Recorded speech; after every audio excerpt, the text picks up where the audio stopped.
keď si u tej Nóry, teda u Mojsejovcov, chodievaš aj do školy, alebo čo? Chodím ďalkovo. Jak ďalkovo, však... Ďaleko je to v tých Košiciach, tak. hovado, z toho Deša, až one nakoniec, kde to bývajú. No a teda ako sa ti darí v škole, mi porozprávaj, čo?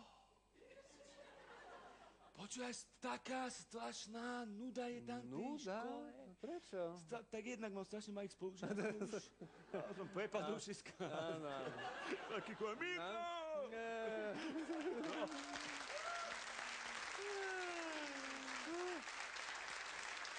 No ale tá učiteľka je také blbosti, sa ich vypytuje, fú, daj na teda. No, a čo také? Že, minule, že tí, čo si myslia, že deti nosí bocia, nech sa postavia na ľavú stranu, a tí, čo si myslia, že vana, tak na pravú stranu. To je ľavá inak.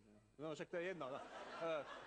Hlavne ma zaujíma, že na ktorú stranu si sa postavil ty. Nikam som sa nepostavil, som sa aj opýtal, že tí, čo už normálne sexujú, či môžu ísť zatiaľ na cigaretku.